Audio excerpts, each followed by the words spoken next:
ശബരിമലയിൽ ഇന്നലെ ഭക്തരുടെ എണ്ണത്തിൽ വർധനയുണ്ടായിരുന്നു. 1,00,000-ഓളം ഭക്തരാണ് എത്തിയത്. 97,074 പേരാണ് 18-ാം പടി ചവിട്ടി ദർശനം നടത്തിയത്.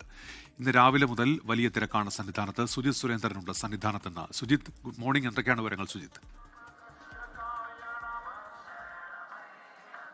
Good morning Unmesh. ഇന്നും ശബരിമലയിൽ വലിയ ഭക്തജന തിരക്ക് തന്നെയാണ് ദൃശ്യമാകുന്നത്. ഇന്നലെ 97,074 പേരാണ് ദർശനം നടത്തിയത്. കഴിഞ്ഞ തിങ്കളാഴ്ച 1,10,000 പേർ ദർശനം നടത്തിയിരുന്നു.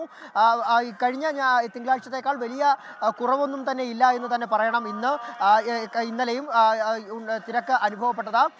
ഇന്നിപ്പോൾ രാവിലെ കണക്ക് പരിശോധിക്കുകയാണെങ്കിൽ ഏതാണ്ട് 20,000-ഓളം ഭക്തരാണ് രാവിലെ മാത്രം ഈ മണിക്കൂറുകളിൽ ദർശനം നടത്തുന്നത്. കാനനപാത വഴി വരുന്ന ഭക്തരുടെ എണ്ണത്തിലും വലിയ രീതിയിലുള്ള വർധനവുണ്ട്. നടപ്പന്തൽ കടന്നും മരക്കൂട്ടം കടന്നും ഭക്തർ നിര നിൽക്കുകയാണ്. അവരെ ഘട്ടം ഘട്ടമായാണ് സന്നിധാനത്തേക്ക് പ്രവേശിപ്പിക്കുന്നത്.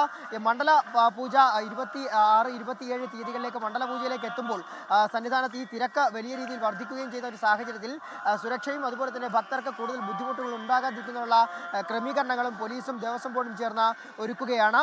മണ്ഡല പൂജയ്ക്കുള്ള തങ്കയങ്കി ഘോഷയാത്ര ഈ മാസം 23-നാണ് ആറന്മുള ക്ഷേത്രത്തിൽ നിന്നും പുറപ്പെടുന്നത്. 26-നാണ് ഈ തങ്കയങ്കി ഘോഷയാത്ര സന്നിധാനത്ത് എത്തുക. 26-ന് വൈകിട്ട് ദീപാരാധനയ്ക്ക് തങ്കയങ്കി ചാർത്തിയാകും ദീപാരാധന നടക്കുക. അതിനുശേഷം 27-നാണ് മണ്ഡല പൂജ നടക്കുക. 27-ന് ഉച്ചപൂജയോടുകൂടിയാണ് ഉച്ചപൂജയോടനുബന്ധിച്ചാകും മണ്ഡല പൂജയും നടക്കുക. ഏതായാലും മണ്ഡല പൂജയോടനുബന്ധിച്ചുള്ള ഒരുക്കങ്ങളൊക്കെ സന്നിധാനത്ത് ആരംഭിച്ചിരിക്കുകയാണ്. ഇന്ന് തിരുവിതാംകൂർ ദേവസ്വം ബോർഡ് പ്രസിഡന്റ് സന്നിധാനത്തേക്ക് എത്തുമെന്നാണ് അറിയാൻ കഴിയുന്നത്. അങ്ങനെയാണെങ്കിൽ ഇന്ന് തന്നെ പോലീസും അതുപോലെ തന്നെ ദേവസ്വം ബോർഡ് പ്രസിഡന്റിന്റെ നേതൃത്വത്തിൽ ദേവസ്വത്തിന്റെ ഉന്നത ഉദ്യോഗസ്ഥരും ചേർന്നുള്ള അവലോകന യോഗങ്ങളൊക്കെ തന്നെ ഇന്നു മുതൽ ആരംഭിക്കുമെന്നുള്ളതാണ്. ആ യോഗം ഇന്ന് ചേർന്ന് ആദ്യഘട്ടത്തിൽ വേണ്ട ഒരുക്കങ്ങളൊക്കെ തന്നെ ക്രമീകരണങ്ങളൊക്കെ ഒരുക്കുന്നതിനുള്ള കാര്യങ്ങളൊക്കെ തന്നെ ചർച്ച ചെയ്യും. അതിനുശേഷമാകും അന്നദാനം അടക്കമുള്ള കാര്യങ്ങളിലെ വർധനവും ഒക്കെ ചർച്ചയാകുമെന്നാണ് മനസ്സിലാക്കാൻ സാധിക്കുന്നത്. ഏതായാലും സന്നിധാനത്ത് ഇന്ന് വലിയ രീതിയിലുള്ള തിരക്കാണ് അനുഭവപ്പെടുന്നത്.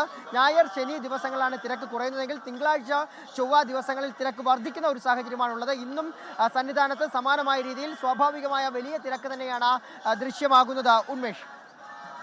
ശരി, സുജിത് സുരേന്ദ്രനാണ് ശബരിമല സന്നിധാനത്ത് നിന്ന് വിവരങ്ങൾ നൽകിയത്. ലോകത്തെവിടെയായാലും ഏത് സമയത്തും 24 വാർത്തകളും ഓഗ്മെന്റഡ് റിയാലിറ്റി പാക്കേജുകളും എക്സ്പ്ലെയിനറുകളും വിശദമായി കാണാൻ ഞങ്ങളുടെ യൂട്യൂബ് ചാനൽ നിങ്ങൾക്ക് സബ്സ്ക്രൈബ് ചെയ്യാം.